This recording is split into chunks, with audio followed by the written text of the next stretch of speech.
Donnie and Dolly. The team is supported by ableauctions.ca. Closing your business? We can help.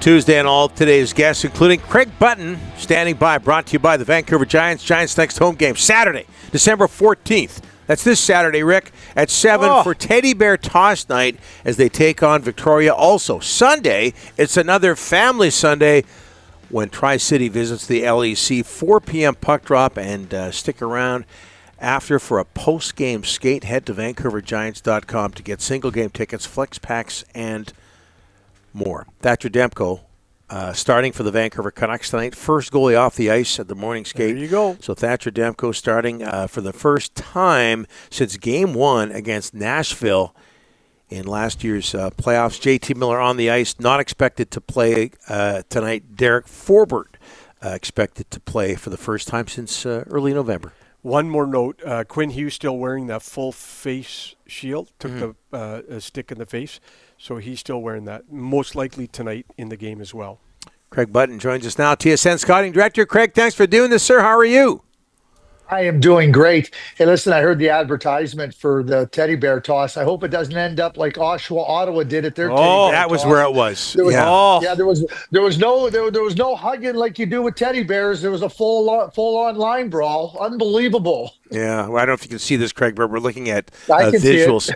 That might be the most Canadian moment in the history of our country. A hockey brawl during teddy bear toss night.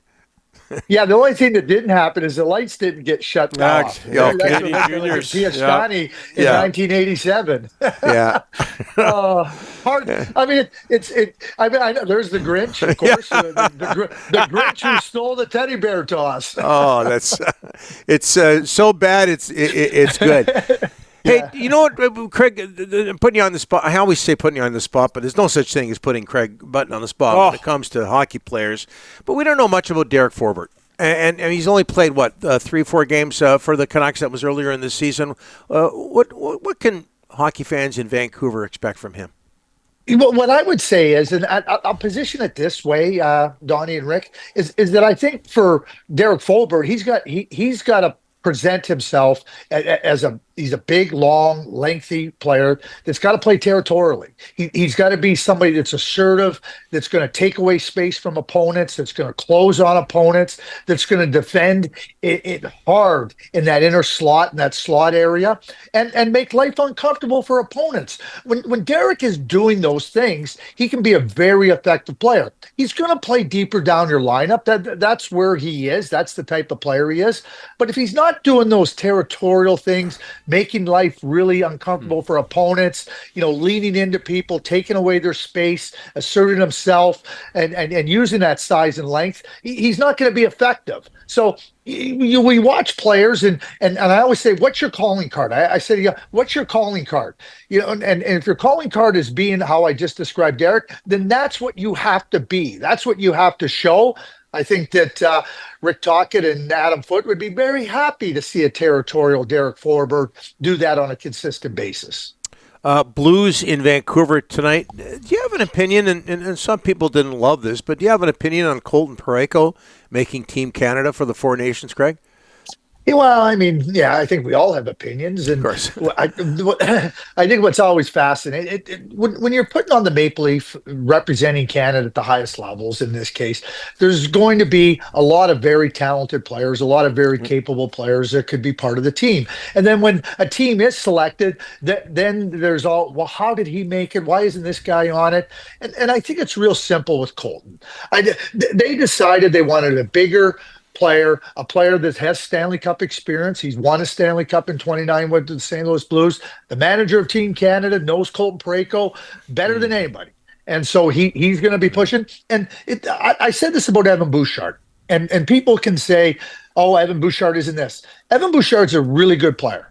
And It's not that he should be on the team or should be on the team. They made a choice that they want a different type of player on the team. And I think Colton he'll be a bottom pair defenseman on this team. There's no question. Makar and Pietrangelo are the top two right shot defensemen. So they want Colton to make life hard. They probably want to try to match up Colton against some of the physical play and the bigger players on Team USA to try to just make sure. I just talked about Derek Forbert taking away space.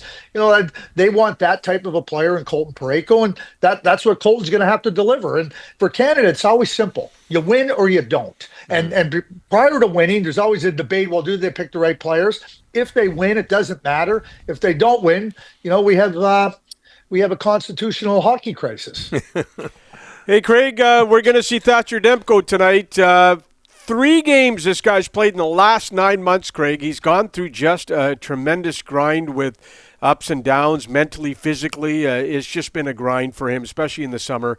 What are you expecting from Demko tonight, Craig? And what a spark for the Canucks to get this guy a top goalie in the league back. No question about it, Rick. And certainly, I think that when you just discussed, the path that Thatcher was on and where he finds himself starting his first game since Game 1 of the Stanley Cup playoffs, I really like the way the Canucks handled this. I think there's so much that goes into a player getting back to play. So they got him part of the team. They got him being a backup. So that means you're getting into a routine. You're making sure that, okay, what does the morning skate look like? How does your nap get back into it? When you start thinking about his third game in 9 months, you have to get back into the routine. You have to be comfortable with understanding, okay, this is what I need. This is how I'm going to tax my body in ways that you haven't taxed yourself in recent months. So I really like the way they did that, and it's setting them up to be prepared for success. We know that a healthy Thatcher Demko is one of the best goaltenders in the National Hockey League. And I think that, with everything that he's gone through, the rehab, trying to get everything right, and Thatcher himself said it's not a common situation that he went through with respect to the ailment, injury, whatever you want to call it. So being a little bit more cautious, you could even say they were overcautious, I think was a good path. And I think that with Thatcher, not only feeling physically that he's ready to go into the net, but just as importantly, Rick, mentally feeling ready to go into the net. That's it. Is a boon for the Vancouver Canucks.